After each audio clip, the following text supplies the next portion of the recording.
ir pra luta eu vou, se é pra tá presente eu tô, pois na vida da gente o que vale é o amor. Se é pra ir pra luta eu vou, se é pra tá presente eu tô, pois na vida da Quando gente eu o que conversei vale com é a o amor. Zeane, a gente pensou dela trazer mais elementos sobre a violência, né?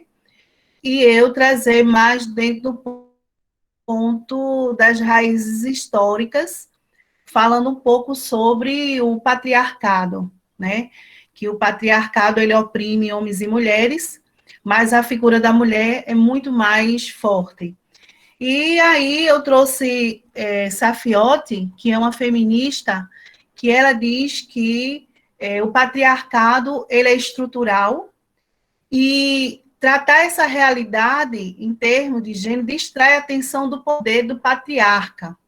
O que quer dizer isso? É que nesse tempo que a gente vem vivendo, né, historicamente, a figura da mulher, né, baseada na figura do homem, é que o homem sempre se sobressaiu, né, diante da mulher. Historicamente, vem falando da mulher da segunda classe, né? Essa segunda classe, onde a mulher, a função da mulher só era de procriar, né? E gerar e cuidar dos filhos e das filhas, do cuidado, né? Então, a desigualdade dentro das suas raízes, dentro de uma sociedade, só veio a função na sociedade da mulher relacionado à questão do cuidado. Então, o patriarcado, ele historicamente, há milênios, né, há mil e tantos anos, que vem trazendo esse conjunto de que as mulheres podem falar disso. Em quase todos os países, temos a estrutura patriarcal, né? Não é só no nosso país. Então, falar de desigualdade de gênero é falar também da história de tantas mulheres, né, que passaram e que foram até mortas, né? Se a gente for trazer alguns exemplos aqui, as mulheres que se sobressaíram, como Joana d'Arc, as bruxas, né, que elas tinham opiniões diferentes, né, elas eram queimadas. Então, se a gente trouxer essa desigualdade, a raiz histórica, a gente vai ver que muitas mulheres eram condenadas à morte. Passa aí, Carla.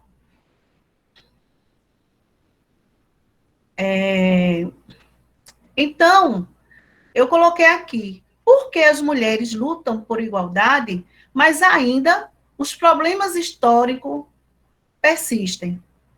Por que será? Isso é uma reflexão para todas nós, né?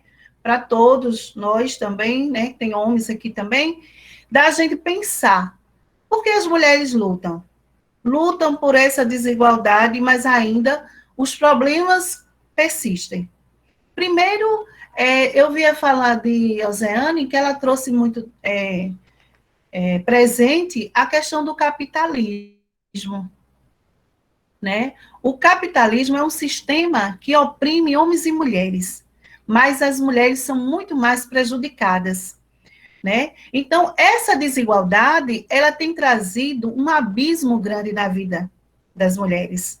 Essa desigualdade, com essa estrutura patriarcal, ela vem trazendo, cada dia, desigualdades no mundo do trabalho, desigualdade na questão da relação do poder, né, dos espaços de poder.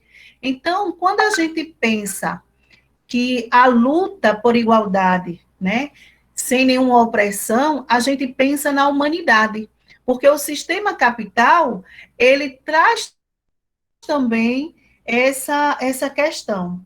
E aí, quando eu estava aqui pesquisando, eu não sou pesquisadora, mas eu estava pesquisando, e aí me veio essa questão da Simone de Beauvoir, que ela diz assim: ninguém nasce mulher, torna-se mulher. Inclusive, foi na prova do Enem, né? Em 2015, não sei se vocês lembram, na redação. E aí foi uma grande polêmica. Mas por que Simone de Beauvoir falou isso? Creio que a gente tem que pensar nesse processo de socialização. Como é que um homem se socializa e como é que as mulheres se socializam, né? A gente tem que pensar nisso. As mulheres se socializam, por exemplo, no jeito de brincar. O que é que oferece às mulheres? Pode passar, Carla. O que é que oferece às mulheres? Né? E aí fala da desigualdade de gênero na questão financeira, mas as mulheres, as meninas, oferecem um brinquedinho de comidinha, de boneca. Para os meninos, qual é a socialização? Né? Trazem coisas científicas, né? Então, há uma desigualdade desde a infância. Então, a socialização é diferente. Então, quando Simone de Beauvoir fala isso, é para que a gente pense que a socialização, né, ela é diferente, é diferenciada. Então, por isso que o patriarcado, ele vem há anos e anos submetendo mulheres ao lar, aos cuidados ainda, né, à violência, à falta de espaço nos poderes públicos. E aí a gente pensa assim, se a gente, ninguém nasce mulher e torna-se mulher, é pela socialização que a gente vem sofrendo. Então, eu trago algumas construções de que, volta aí, Carla, o slide anterior, que você vê, pode voltar, volta, dessa imagem das crianças, né? De que nessa pesquisa mostra que antigamente as meninas elas não tinham oportunidade de estudo. E quando elas estudavam, elas só iam até, vamos dizer, não sei, quarta série, né, que antigamente era de admissão, né, que chamavam admissão, e ali elas aprendiam as 4 operações, né? Então, de que uma mulher ela não tinha capacidade, por exemplo, de estar aprendendo ou sendo capacitada a ser uma cientista, a ser uma professora de matemática. E aí é onde a gente vai fazer essa questão do debate, da desigualdade, que é da figura biológica, quando diz assim, ninguém nasce mulher e torna-se mulher. E aí Simone fala dessa figura biológica, psíquica, numa estrutura patriarcal. Nós sabemos que é muito diferente. É diferente dentro de um contexto, vamos dizer assim, se a gente for perceber, aqui tem várias gerações aqui nessa sala, várias gerações, né? E aí, qual era o papel da mulher, né, da geração dos anos 60, se a gente for observar? Qual era o papel? Então, o papel era de cuidado, era da casa, era do cuidado dos filhos. Foi justamente onde se iniciou, né, a onda feminista, onde as sufragistas, né, vinha também fazendo essa reivindicação, que começou na Inglaterra, nos Estados Unidos, que aí começou com aquele movimento das Panteras Negras, né, que Angela Davis começou. Depois foi uma questão muito forte, onde os movimentos começaram a reivindicar, né? Poxa vida, a gente não tem o direito de voto, a gente não tem o direito de escolher se a gente quer casar ou não. E aí foi onde houve, né, essa quebra, né, vamos dizer assim, de que as mulheres estariam ali como representação para que pudessem ser vistas. Porque o que é que acontece? Nós somos a maioria, mas não estamos nos espaços de poder.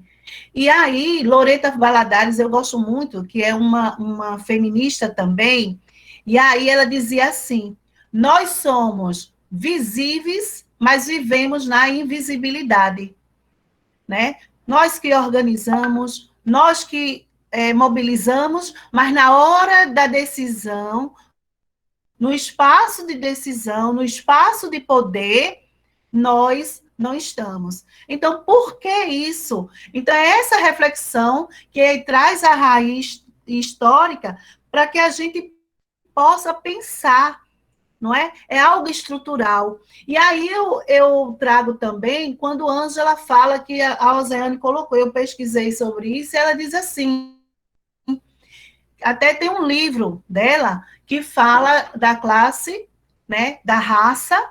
Por quê? Porque está principalmente, né, vamos dizer, arraigado dentro das mulheres negras que sofrem mais, né, as mulheres empobrecidas. É isso que a gente está pensando para que os movimentos, todos os dias, eles vêm reivindicando. E aí, eu escrevi uma coisa aqui, né, que a gente fica até hoje pensando como é, né, que tantas mulheres, muitas mulheres, elas não conseguem chegar, por exemplo, no espaço político, né? Uma coisa básica. É uma coisa básica. Se nós somos a maioria, nós deveríamos estar na política. E por que não chegamos na política? E há muitos elementos que eu poderia trazer aqui, porque aí gera desigualdade. E aí, a Ângela fala, e ela traz muito bem isso, de que quando o espaço é um espaço de decisão, então fica mais difícil da mulher aparecer. Então, quais são as estratégias, qual é a forma que a gente vai encontrar para que as mulheres estejam no espaço de poder, não só no espaço de poder político, mas ser uma gestora, porque a gente, por exemplo, não é selecionada, por exemplo, numa prefeitura para ser e comandar uma secretaria financeira.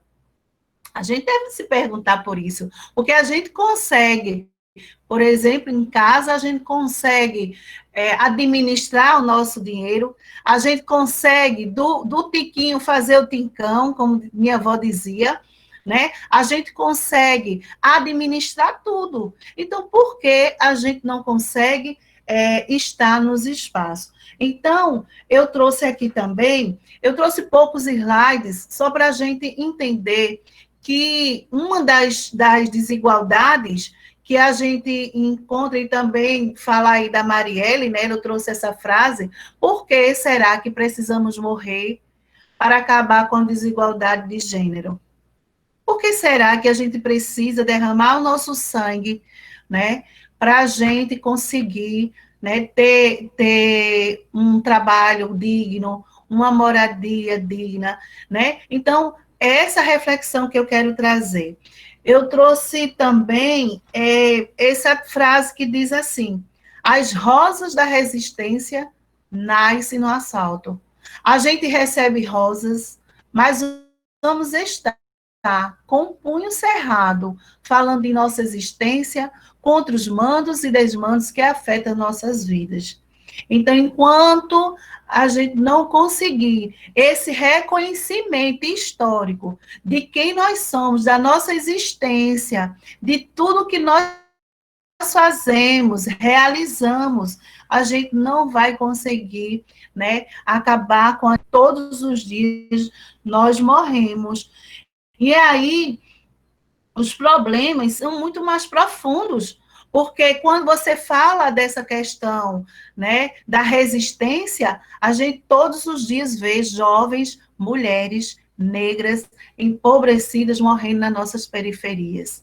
Então, a temática que a gente traz hoje aqui, né, quando a gente vai falar, são muitos pontos, né, elementos profundos que a gente começa a entender de que a desigualdade, ela precisa ser um lugar de fala nosso, mas ela precisa ser combatido por homens e mulheres. É essa humanidade que a gente quer. É uma humanidade onde homens e mulheres possam lutar, né, por uma, vamos dizer assim, uma humanidade digna, fraterna e justa, porque a mulher e o homem foram feitos por Deus para ser felizes. Não dessa cultura que a gente vê aí fundamentalista, mas de uma cultura de que a gente tem que andar ombro a ombro, né? E dizer que existe companheiros, né, que acompanham, que lutam e que torcem para que as mulheres possam estar nos espaços, que torcem e que ajudam para que as mulheres possam estar nos espaços de poder. Então, eu trouxe aqui um cordel que eu fiz, né, sobre Marielle, eu não sei aí meu tempo, Carla, mas eu trouxe aqui um cordel que eu fiz para Marielle. Tem 2 minutos. Eu trouxe aqui um cordel que eu fiz para Marielle, que foi os 2 anos sem Marielle. E diz assim: quem matou Marielle? Escutem, mulherada, o que agora eu vou falar. Mataram Marielle, pensando em nos calar. Se enganaram com certeza, porque hoje se levantam milhares de Marielles para lutar com proeza. Ela foi um divisor de águas, mostrando para o mundo que é possível reagir, levantando o seu punho, pedindo para resistir. Então, cada mulher que morre, cada mulher que está, cada dia, né, passando por várias violências, como a Rosane falou, são ciclos de violência, né? São os ciclos de violência. Está morrendo todas as mulheres. Então, Marielle, presente, jamais ausente. Marielle, presente. Marielle, semente. Então, companheiras e companheiros, muito obrigada, né? Mas eu sei que verdadeiramente essa escola, esse colegiado tem trazido um grande legado na nossa vida, e eu tenho certeza, né, que a gente vai conseguir realmente ter um reconhecimento histórico e minimizar, né, a desigualdade no mundo, no nosso país, no nosso estado e na nossa cidade, porque vem aí as eleições 2020. Obrigada, gente. Que a gente junto vai reabrindo caminhos, vai alargando a avenida pra festa geral. Enquanto não chega a vitória, a gente refaz a história pro que há de ser afinal. Tauê.